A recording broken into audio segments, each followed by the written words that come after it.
Jumpa lagi kita di acara podcast Cakap-Cakap Pro Sumut TV. Dalam episode kali ini kita kedatangan dua tamu istimewa dari komunitas alumni perguruan tinggi atau KAPT. Bersama saya ada penasehat DPW komunitas alumni perguruan tinggi atau KAPT Sumut, Insinyur Mangarimpun Parhusip, yang juga anggota Dewan Pakar DPP atau kita panggil di sini Bang Mangarimpun. Selamat sore Bang Mangarimpun. Selamat sore Bang Valdes. Ya, di sebelah kiri saya ada Mangatas Tesi Marmata, Korda DPW komunitas alumni perguruan tinggi atau KAPT DPW Sumatera Utara. Selamat sore Bang Mangatas. Ya, selamat sore Bang Valdes. Perbincangan kali ini adalah perbincangan yang buat kita adalah perbincangan yang informatif ya, karena sepak terjang KAPT ini sudah sering kita dengar. Masyarakat Sumatera Utara juga sudah mendapat banyak insight dari KAPT, termasuk banyak aktivitas dan kegiatan-kegiatan, termasuk bagaimana KAPT selama ini banyak memberikan edukasi politik utamanya di Sumatera Utara, baik itu dalam event-event yang spektrumnya lokal maupun yang nasional.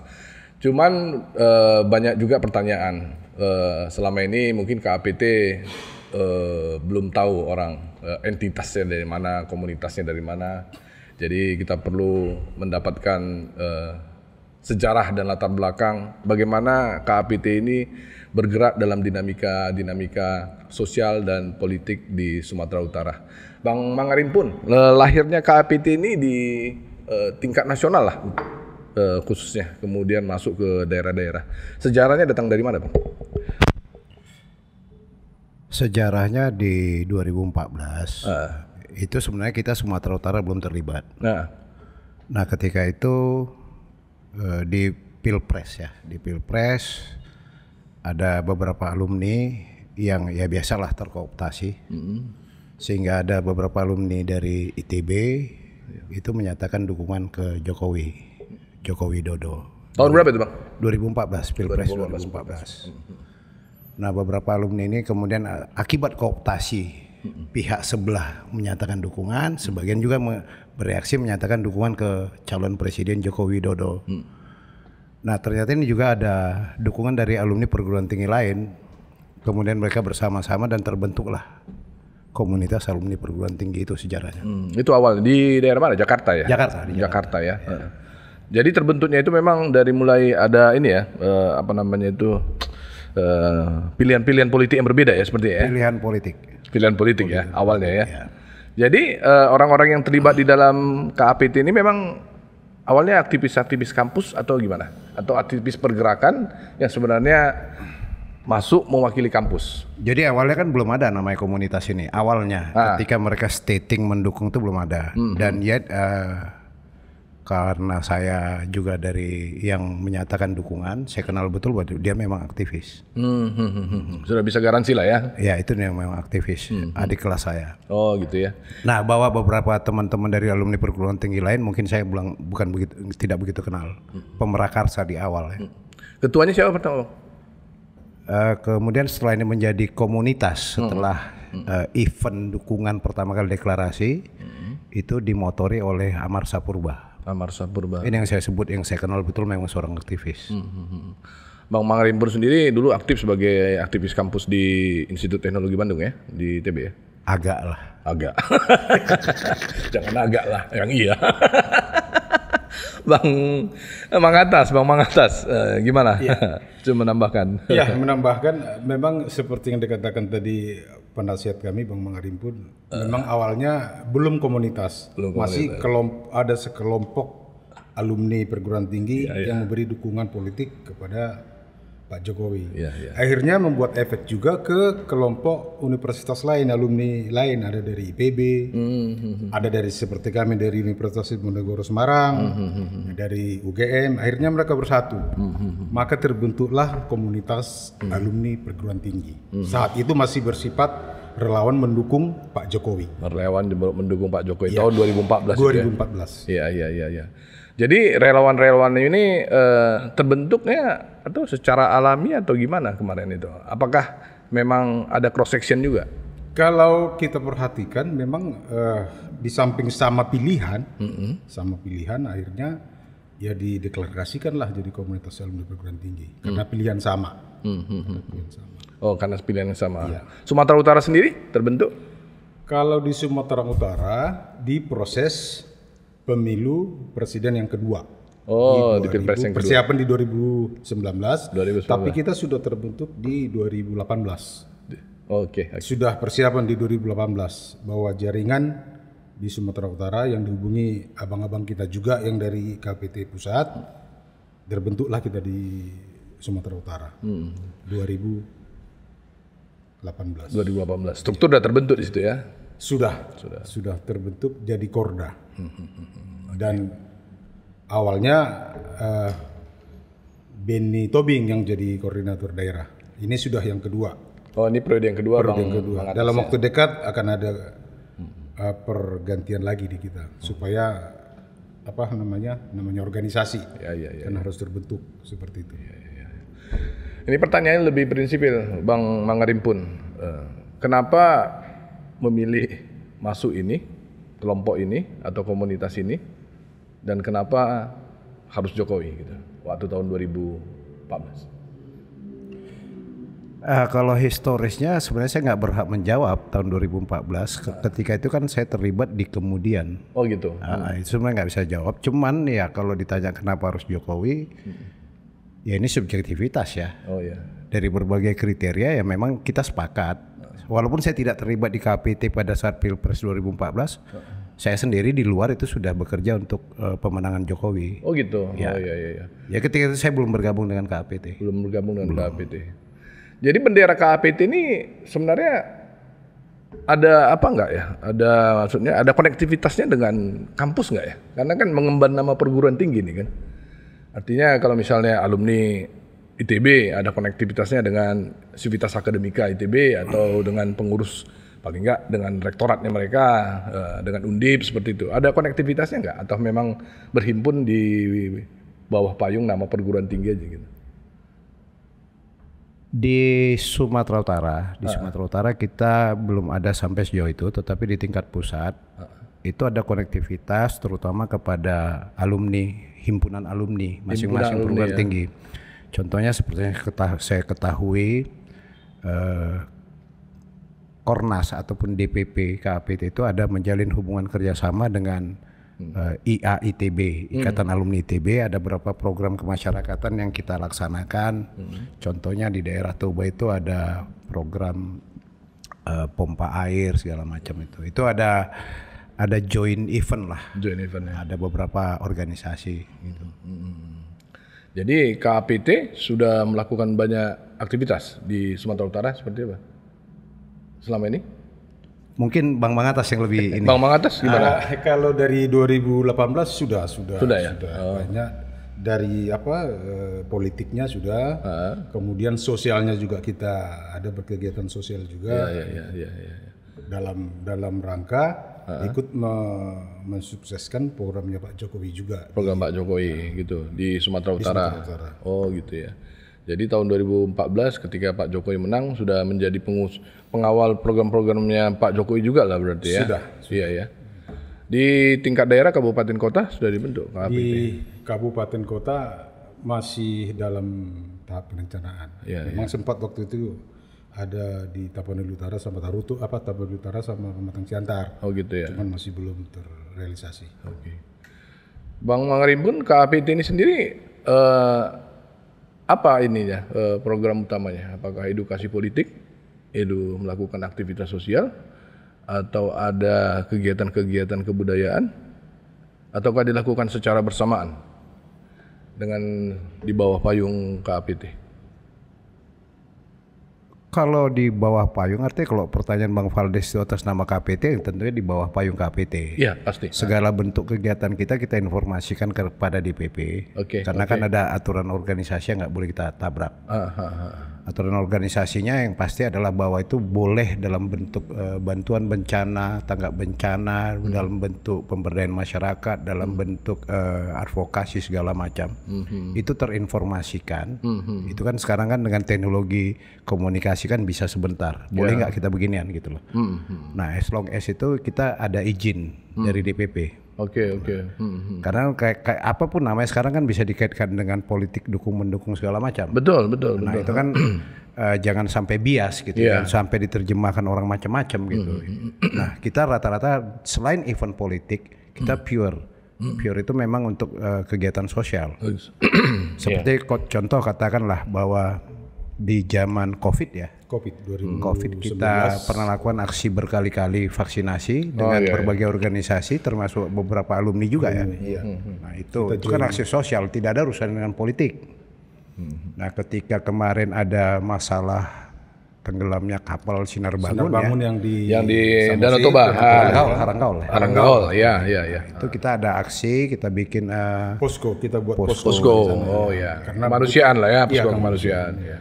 Nah juga pada prakteknya posko kita di Medan itu kita namakan seragam ya dengan berbagai tempat di KAPT di Indonesia. Tempat itu kita namakan sebagai Rumah Bersama Pelayan Rakyat. Rumah Bersama Pelayan Rakyat. Ya. Kalau di Medan markasnya di Jalan Perhubungan Udara 45Q. Oh, Perhubungan Udara 45Q. Disitulah biasa kumpul anggota KAPT itu ya. Iya. Kumpul kemudian bekerja event kemudian ada orang datang minta diskusi boleh, minta tolong juga boleh, pinjam sekretariat boleh. Mereka rapat yang tidak punya sekretariat biasa juga digunakan. Pokoknya semua yang berhubungan dengan minta bantuan dan sosial boleh lah ya. Bukan yang sifatnya sosial ya kalau kita bisa bantu gitu kan. Sejauh yang bisa dibantu lah ya. Kalau Bang Valdes mau jadi ini sponsor ya nggak masalah gitu loh kan gitu kan. Ya. Volunteernya banyak ya berarti ya di KAPT ya, volunteer banyak ya. Jadi kan kita harus punya kemampuan urusan begini sih ini jagonya itu gitu milah-milah itu kan gitu. Spesialisasinya mana gitu ya. Jadi kalau urusan ini nih ajak si A, si B, si C. Kalau urusannya ajak si D, si E, si F gitu loh. Gitu ya. Jadi ada banyak masalah. Bidang apa tadi lah budaya yang disebutkan. Budaya. Kita punya Kalau budaya apa yang sudah dilakukan KAPT? Budaya? Saya kira Bang Arimpun lebih kuat. Apa? Pelestarian nilai budaya yang sudah dilakukan lah, yang konkret gitu. 2020 ya akhir COVID ya kita bikin acara akhir tahun. Apa namanya? Refleksi secara budaya juga itu kita undanglah pemuka lintas agama, kita berdua bersama dan kita ada selipkan budaya dari berbagai semua etnik Sumatera Utara. Lakukan juga di situ. Oh gitu ya. Dan itu sebenarnya juga yang menjadi pelaku utamanya itulah teman-teman kita yang jauh sebelumnya sudah berkecimpung, sudah bertugas dalam hal pelestarian seni budaya. Oh gitu. Dari berbagai sanggar itu yang saya libatkan di KAPT. Oh berarti menghidupkan mereka lah ya, memberdayakan mereka gitu ya. Bukan memberdayakan. Bahwa sebenarnya mereka ahlinya kita ajak gitu. Oh diajak biar dan mereka mau aktif. Bergabung. Biar semakin aktif gitu ya. Oke.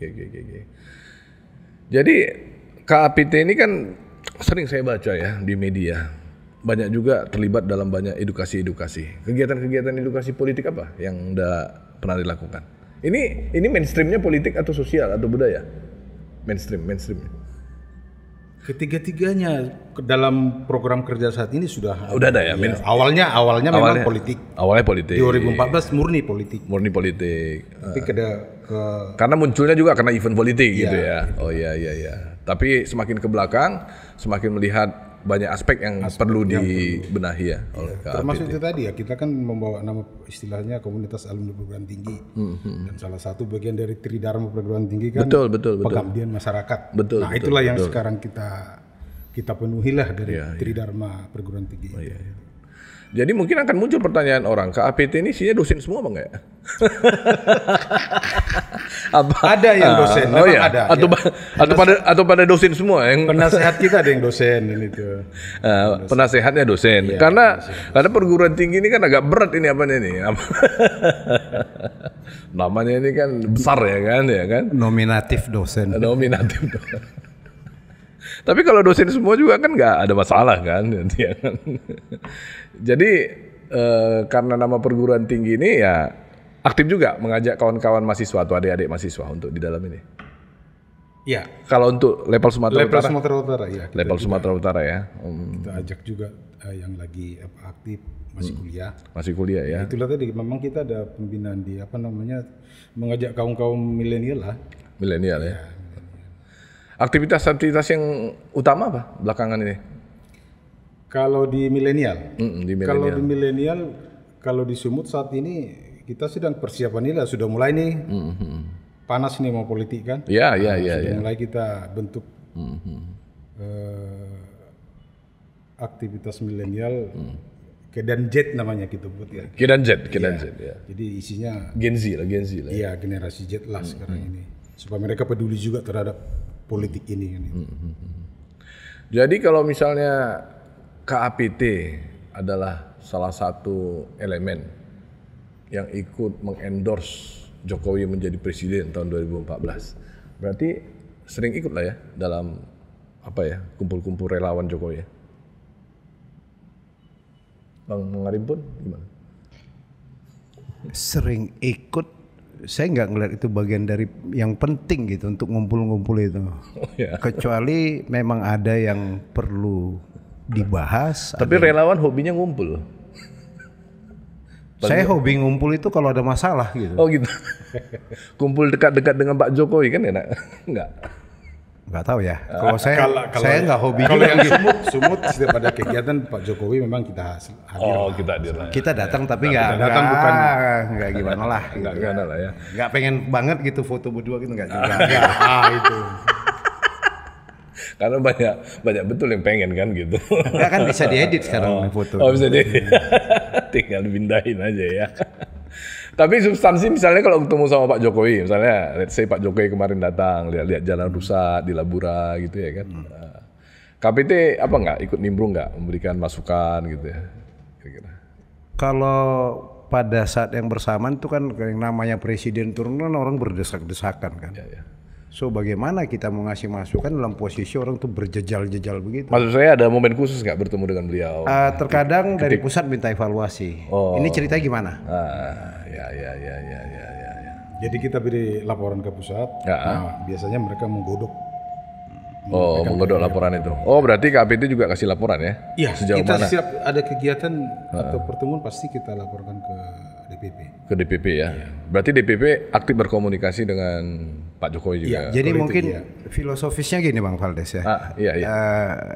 Memang awalnya itu kan karena proses politik mendukung. Iya, oke. Bahwa kalau bicara manisnya, kira-kira begini deh KPT. Bagaimana mengusahakan supaya orang baik menjadi pemimpin? Oke. Ketika kita bicara Indonesia, kunci pertama motornya itu kan di kelompok yang mengeksekusi, eksekutifnya. Apakah presidennya, apakah gubernurnya, apakah wali kotanya. Ini salah satu pemimpin di sisi eksekutif. Ada juga pemimpin di sisi legislatif. Untuk perencanaan apa segala macam, anggaran segala macam. Ada juga pemimpin di bidang pengawasan yudikatif. Nah, kenapa kita motornya pertama dulu eksekutifnya dulu lah, karena dia yang pegang anggaran, dia yang punya program, ada legislatif, ada yudikatif. Bahwa kemudian kita juga pengen legislatifnya yang bagus dan yudikatifnya yang bagus, yaitu paket bagian daripada mengusahakan orang baik menjadi pemimpin di berbagai sisi. Oke. Nah, setelah ini jalan, setelah eksekutifnya memimpin, kita kan boleh ambil bagian dan harus ambil bagian untuk bagaimana program ini dijalankan. Sisi yang lebih kritisnya, kita bisa juga untuk melakukan kritik. Itu ada kita lakukan. Kita dukung seseorang dan menang, kemudian kita kritik. Boleh kan? Nggak boleh. Kita yang paling berdosa kan. Membiarkan pemimpin yang kita dukung, tapi silap kita biarkan kita jadi salah. Nah ini kita ambil bagian ini, program dia itu apa yang tidak dimengerti masyarakat kita jelaskan, ada program yang infonya nggak tahu kita sampaikan, kemudian ada program yang salah sasaran kita sampaikan, bahkan kemudian dievaluasi supaya itu menjadi lebih baik gitu. Ya. Jadi panjang perjalanannya gitu loh. Iya. Berarti posisinya memang posisi independen lah ya. Independen melihat secara kritis ya, gitu ya. Ya, kalau kita komunitas alumni perguruan tinggi independen. Kalau ternyata misalnya ada, ini kan KAPT kan, jadi komunitas alumni perguruan tinggi, Bang Mangarimpun, TB, Bang Mangatas, Undip gitu. Kalau ternyata ada himpunan ikatan alumninya yang punya pilihan berbeda dengan KAPT, siapa yang mau dipilih, Bang? Kalau dari, misalnya KAPT milih dalam ini cerita tahun politik kita ya. Ikatan alumninya Abang pilih yang ini gitu. Abang pilih yang mana? yang sesuai kita KAPT. Oh, KAPT. Oh. Itu, ya. Berarti merah putih KAPT nih kayak. Betul Bang ya? Oh iya. Sudah jadi pilihan. Sudah jadi pilihan ya. Berarti KAPT memang sudah ini ya. Pokoknya sudah jadi ininya lah ya, sudah jadi rohnya lah ya. Rohnya kita. Ya, Oke. Itu Bang Valdes nanya Bang Mangatas, nggak nanya saya. Bang Mangarimpun ya. Saya mau nanya sama Bang Mangarimpun. Bang Mangarimpun nanya pertanyaan yang sama. Oh tidak, artinya kita nggak ada istilah bahwa tunduk kepada seseorang itu tidak. KAPT ini kan punya ikatan emosional yang kuat karena semua dibicarakan secara objektif. Iya. Kita evaluasi semua dan umumnya kita sepakat. Iya. Ada kesepakatan gitu. Bahwa ada 1-2 teman-teman kita yang tergabung dalam KAPT akan memilih pilihan berbeda. Itu enggak masalah. Oh iya. Ya dalam kerja ini kan pilihan berarti kerja politik. Kerja politik kita bisa dong, nggak mungkin itu. Tapi pada umumnya kita KAPT itu bisa sependapat karena dilakukan pembahasan, ada evaluasi, ada proses gitu. Kita tipenya udah cocok lah gitu. Udah dapat lah formatnya ya. Udah dapat lah formatnya. Kalau di tahun politik ada acara declare-mendeclare nggak ya kira-kira? Declare-mendeclare itu declare ya. Kalau hanya kita saja gaungnya itu kan nggak besar. Declare itu kan yang penting gaungnya. Ya. Nah kalau declare itu kita nggak pernah sendiri. Kita declare-nya ngajak organisasi yang lain. Organisasi yang lain juga. Pasti bersama. Oh ya pasti bersama ya. Jadi membentuk satu elemen lagi gitu yang baru ya. Joint event aja. Apalah, kolaborasi lah ya. Kolaborasi. Oh iya. Upaya-upaya apa untuk membesarkan KAPT di Sumatera Utara, Bang Mangarimpun? Bang Mangatas, saya tanya Bang Mangatas dulu. Membesarkan KAPT di Sumatera Utara ya otomatisnya memperluas jaringan ya. Kota dan kabupaten. Perguruan tinggi di Sumatera Utara udah diajak semua untuk ikut gabung? Belum semua terjawab. Alumninya? Iya, belum semua. Tapi gitu ya. Beberapa yang sudah bergabung. Tapi nggak eksklusif ini kan? Nggak eksklusif. Nggak eksklusif kan? Tidak. Terbuka untuk alumni perguruan tinggi. Nggak hanya alumni perguruan tinggi usus lagi, sorry. Nyebut merek. Negeri aja nih kan? Enggak. Tidak. PTS sudah ikut? Iya. Jangan-jangan nanti yang alumni PTS dia anak tiri kan? Enggak kan? Enggak juga. Bahkan di 2019 bahkan kita sampai membentuk juga dari alumni sekolah lanjutan atas. Oh iya. SMTA-nya. Iya, SMTA malah kita buat. Iya. Komunitas gitu untuk mendukung salah satu pilihan politiknya pada waktu itu. Terjadi dan itu terjadi. Iya. Bang Mangarimpun, kalau melihat dari komunitas alumni perguruan tinggi ini kan artinya kan banyak nanti untuk tahun-tahun politik, termasuklah juga nanti setelahnya gitu kan. Masukan-masukan dan banyak input-input kepada pemerintah dan politisi kan yang pasti konten-kontennya pasti yang agak-agak berat lah ya. Yang sifatnya yang konsep-konsep gitu lah ya. Karena memang lebih kepada pemikiran, kebijakan strategis yang hal-hal yang mereka harus lakukan misalnya dalam jangka pendek, dalam jangka menengah, dalam jangka panjang. KAPT sendiri, kalau saya merujuk kepada Pilgub tahun 2018 yang lalu, KAPT kira-kira sumbangsi konkretnya sama Pemprov atau kepada Gubernur Edi Rahmayadi lah. Walaupun sebenarnya KAPT waktu itu tidak memberikan, saya nggak tahu lah memberikan dukungan kepada siapa. Tapi apakah memberikan dukungan atau tidak memberikan dukungan, kira-kira kepada gubernur waktu itu apa yang diberikan? Kira-kira pemikiran apa untuk Sumatera Utara ini waktu itu? Ketika event Pilgub ya nggak mungkin dong saya ngasih sumbangan pemikiran ke Bang Edi Rahmayadi, kan kita berseberangan. Seberangan ya. Oke. Tetapi ini boleh terbuka jemput merek ya? Boleh. Kita waktu itu menjatuhkan pilihan ke Pak Jarod. Nah, ada satu event kita adakan di posko kita di RBPR. Iya. Kita undang Pak Jarod.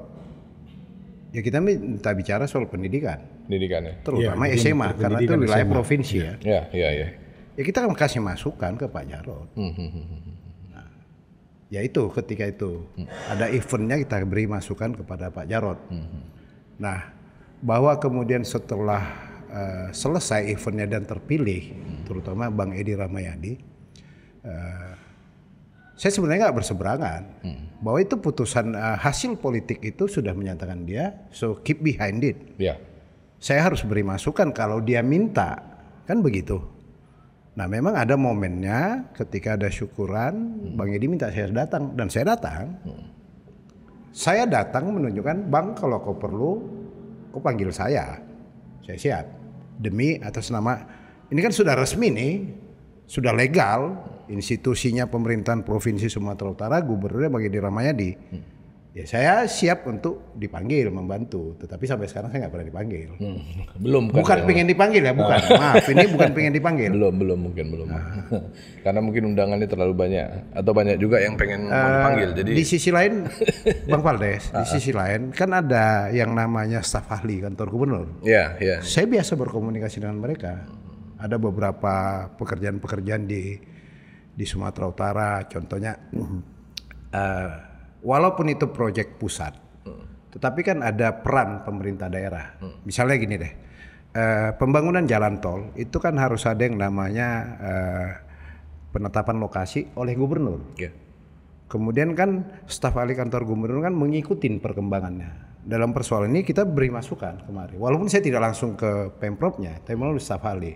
Contoh kasus Lausi Meme, kita beri masukan solusinya seperti apa.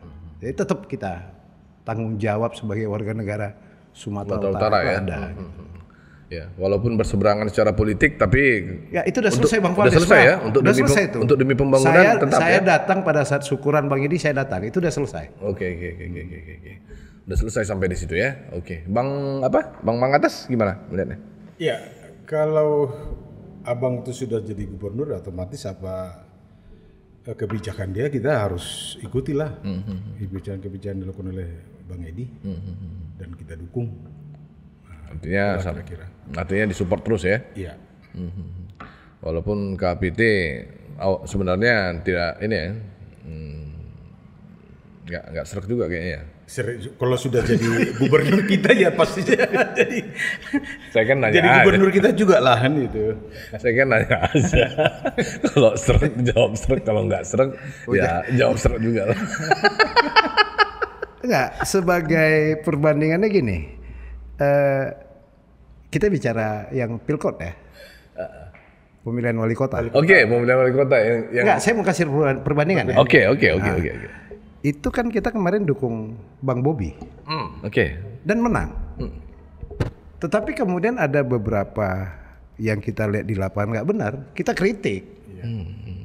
Jadi jangan lihat Bang Edinya dulu waktu pemilihan di seberang. Iya. Pasti nggak serak, gitu. Jangan gitu. Yang kita dukung juga menang, kalau nggak cocok kita omongin. Oh iya. Berarti kalau Pak itu banyak juga mengkritik Bobi ya, belakangan. Banyak. Apalagi soal lampu pocong, gimana lampu pocong? Ya salah satunya itulah, satunya pembangunan perbaikan irigasi drainase air, drainase. Ya banjir masih aja ya. Itu masih kita kritisi sebenarnya. Iya. Walaupun mantu Jokowi tetap juga ya. Iya karena gak ada hubungannya tuh. Atau ada masih. Kemajuan Kota Medan kan tetap yang lebih utama kan gitu. Iya. Jangan sampai kalah kita dengan kota-kota lain. Medan kota besar keempat dan pertama di luar Jawa kan gitu. Itu harus kita pegang itu kan. Gitu kan. Oke. Harus jadi contoh juga. Bang Rimpun, Sumatera Utara ini harus pimpin orang seperti apa sih?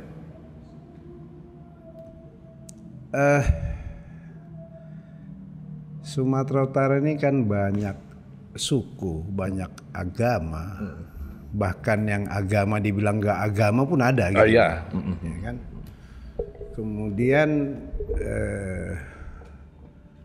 banyak yang pintar, banyak juga yang sok pintar, kan gitu kan? Bacaan mana ini sekarang? Nggak bisa. Karena ukuran pintar ini sekarang udah bias juga gitu.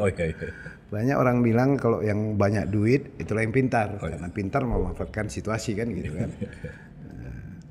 Nah artinya dia mampu, kalau saya pikir ya, saya itu harusnya dia mampu bergaul dengan semua lapisan, mampu memilah informasi.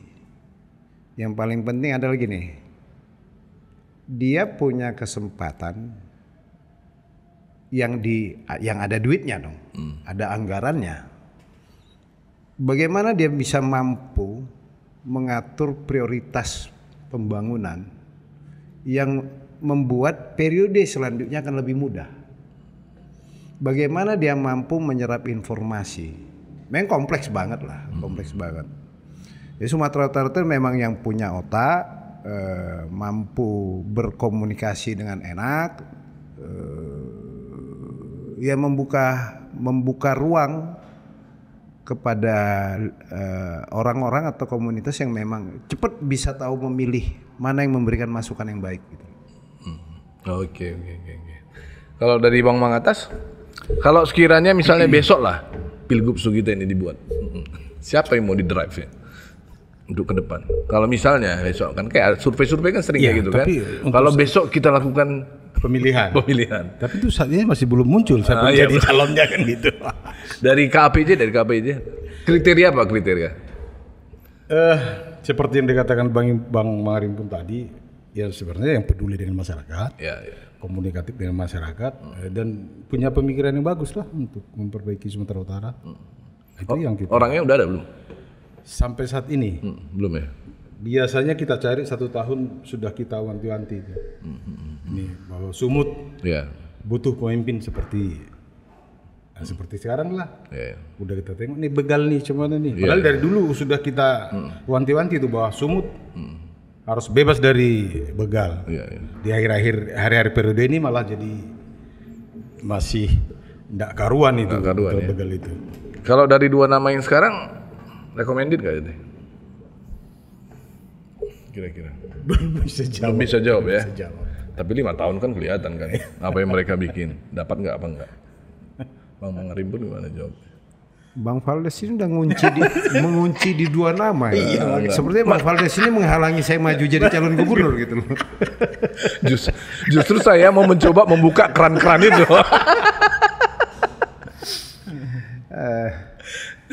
Justru karena saya pojokkan di 2 nama biar nama yang lain keluar semua. Nah, ya. Selama tidak ada persoalan hukum. Nggak ada persoalan hukum ya, betul. Ya, bahwa siapapun 2 nama yang Bang Valdes bilang itu layak untuk maju. Nah, saya hanya bilang bukan harus saya. Saya boleh artinya membuat resume, rekomendasi yang perlu dilakukan. Gak usah pakai nama saya antar aja ini. Tutup mata, Pak baca Pak. Gak usah kenal saya. Kalau mau dia bersedia membuka itu. Dan ini bukan saya sendiri yang menyusunin bersama teman-teman. Dan saya akan tanya gitu. Saya pernah menyusun, sampaikan surat ke Pak Jokowi tentang penanganan Danau Toba. Itu saya sarikan dari apa yang dilakukan Pak R.I. Nainggolan, itu saya ambil semua, saya sarikan semua. Itu kita kirim surat ke Pak Jokowi. Itu pernah kita lakukan. Istri saya sampai pernah protes karena di awal surat itu ada nama saya hapus. Karena alasannya kalau dia apa? Ya nggak penting-penting banget ya. Oh iya. Tapi penting juga lah itu, biar dibaca dan tahu siapa think tanknya. Kalau perlu pun kita ngobrol sekali ini Bang Valdes nggak usah nyebut nama saya gitu. Anti kali memang Bang Arimpun itu. Di tahun politik inilah banyak caleg bermunculan. Apa kontribusi KAPJ kepada masyarakat? Kira-kira. Ini kan udah sekian tahun kita mengalami pemilihan anggota DPRD. Kita sama-sama menilai lah nih anggota DPRD model apa ya kan, dari tahun ke tahun pasti model kayak fashion gitu ya kan. Tahun ini Cut Bray, tahun besok kembang-kembang. Tapi ya gitu-gitu juga ya modelnya. Bang Mangatas lah dulu yang jawab. Biar nanti ke Bang Arimpun lagi balik. Ini ada juga beberapa kawan-kawan kita dorong untuk maju. Di KAPJ ada juga caleg ya? Ada yang ikut. Ada yang ikut. Jadi ya tetap kita dorong. Itu tadi kita berharap yang baiklah yang memimpin dulu. Gitu.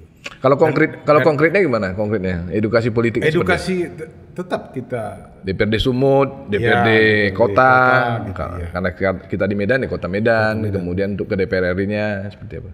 Ya itu ada yang kita dukung gitu. Ada yang kita dukung gitu ya. Ada yang kita dukung dan sering juga diskusi ringan lah dengan mereka untuk perbaikan. Kalau untuk didukung ke KAPJ pakai acara seleksi nggak itu? Nggak. Fit and proper test nggak? Enggak. Tapi kita biasa duduk semeja bicara. Oh gitu. Menyamakan visi lah ceritanya ya. Bang Mangarimpun gimana melihatnya? Kalau ada yang berniat dan bicara ke saya, pertanyaan kritis saya pertama, kamu punya duit nggak? Yuh, gitu ya. Ini pertanyaan menjebak dari saya. Saya akan tahu bahwa dia akan mengandalkan uangnya, duitnya, atau yang lain. Ketika dia bilang saya siap dengan uang, ya kita nggak perlu diskusi. Sudah sama. Ya, dia udah pintar, karena dia mau menghabiskan uang. Tapi kalau misalnya dia nggak punya uang kan susah juga. Nah, di situ baru saya mau bantu. Oh, gitu ya. Berarti KAPJ punya banyak jaringan kapital, Pak? Bukan bantu di duitnya. Oh ya. Karena saya selalu menasihatkan ketika kamu mengikuti proses seleksi seperti ini, tolong jangan menghabiskan uang banyak. Takut saya nanti kamu pengen mengembalikan duitnya gitu loh. Tolong lihat berapa gaji anggota dewan, tolong lihat berapa potongan dari partai, karena ada beberapa partai yang memotong gaji untuk kepentingan partai politiknya, organisasi parpolnya. Sanggup nggak kamu dengan menghabiskan duit sekian, gaji kamu per bulan sekian, dipotong sekian, balik nggak duit kamu? Nah kalau kamu mengandalkan uang, ya please lah jangan banyak-banyak. Cobalah kita atur programnya seperti apa. Nah di sini kita mendekati teman-teman. Dan kemudian pertanyaan saya kemudian akan ke dia itu, kenapa kamu pengen jadi anggota dewan? Kalau dia sudah saya kenal sebelumnya, dia mau mengurusin masyarakat, saya nggak perlu nanya kenapa pingin, karena memang dia sudah melakukan itu. Passionnya udah di situ ya? Sudah di situ. Oke. Nah, kemudian kan tinggal mendorong bagaimana dia menang tanpa harus menghabiskan banyak biaya. Biaya perlu sebenarnya ya? Biaya perlu, tetap perlu. Nah, di sini juga terkadang kan kita teman-teman bantu dengan acara. Ya. Biaya perlu. Nah, ini aja gitu loh. Berarti KAPJ udah merangkap juga lah konsultan politik ya enggak? Kalau merangkap konsultan ya, politik tidak declare lah, tidak declare. Tapi kita nggak pernah dibayar. Oke, konsultan yang memberikan hati dan pikirannya kepada orang baik, itulah ya mungkin ya simpulannya. Kan prinsipnya kita membantu orang baik menjadi pemimpin. Jadi pemimpin. Nah. Seperti kembali kata Bang Mangarimpun tadi ya. Oh iya betul. Jadi siapapun orang baik ya datanglah ke KAPJ biar di endorse dan diberikan pemikiran-pemikiran baik. Pertanyaan terakhir. Nah, KAPJ melihat dua orang ini seperti apa? Ganjar, Prabowo. Dari Bang Mangatas dulu. Terakhir. Ganjar seperti apa? Prabowo seperti apa? Ganjar baik. Ya, dan layak untuk jadi pemimpin Republik tahun 2024. Saya kunci ya kata-kata baiknya itu ya. Seperti kata Bang Mangarimpun tadi, KAPJ itu selalu berusaha mengendorse orang baik ya. Iya. Oke. Itulah pilihan kita. Dan sudah deklarasi. Sudah deklarasi. Secara nasional kan sudah deklarasi. Gitu. KAPJ itu sudah deklarasi di tanggal 3 Juni. Kepada Ganjar. Iya. Oke. Pilihan ke Ganjar itu karena apa? Ya orang baik itu ya. Satu orang baik, prestasinya sudah Saya sudah mumpuni lah. Oh, iya. Beliau juga di anggota DPR RI sudah berapa? Bukan karena Bang Atas alumni Undip kan enggak? Bukan. Bukan. Bukan karena beliau sekarang jadi gubernur Jawa Tengah, bukan. Bukan kan? Jauh sebelum itu sudah tengok prestasi beliau. Oke. Kalau Prabowo orang baik nggak? Kebetulan kita pada saat itu masih mahasiswa 98. Oh iya. Jadi tahulah iya. apa yang terjadi pada saat itu. Oh iya. Saya bisa baca sejarahnya. Saya bisa baca sejarahnya. Oke. Bang Mangarimpun. Nah, 2 nama terakhir ini. Yang terakhir, Siapa dan siapa? Ya, Ganjar. Urutannya? Ganjar, Prabowo. Ganjar dulu lah. Oke. Kalau mau saya jawab singkat, G atau P, saya jawabnya perbandingan antara legitimasi dengan legalitas. Legitimasi dan legalitas. Oke, legitimasi itu kan dia bottom up, legalitas itu kan top down. Oke. Bicara merakyat apa segala macam, bicara ya itu ada di legitimasi. Kalau legalitas itu kan bermain di peraturan apa segala macam. Itu jawaban singkatnya, boleh dikembangkan. Okay. Tapi saya mau kritik Bang Valdes, kenapa cuma 2 nama? Ya di survei yang paling besar nama itu. Cuman nggak tahu ada nama lain yang ada sih nama lain ya. Cuman saya pikir ada 2 nama itu cukup lah. Ini kenapa tadi 2 nama pertama Bang Valdes sebut tuh saya pikir untuk Sumatera Utara. Nah, untuk Sumatera Utara kayaknya kita punya season khusus karena berarti kita koreksi dong yang 2 nama yang tadi kita bahas. 2 nama tadi. Oh, 2 nama tadi agak. Saya pikir Sumatera Utara. Oke. Oke, kita perbaiki untuk 2 nama yang ini. 2 nama yang mana nih? Nasional. Ya. Oh, yang nasional itu tadi. Oke. Kalau diurut dari ini ke ini, jawaban saya urutannya legitimasi dan legalitas. Oke. Itu boleh dikembangkan banyak gitu. Oh, itu nasional itu ya? Ya. Oh. Untuk lokal sama juga enggak? Kalau 2 nama yang mana nih? 2 nama ini. Nantilah berbahaya betul ini terakhir.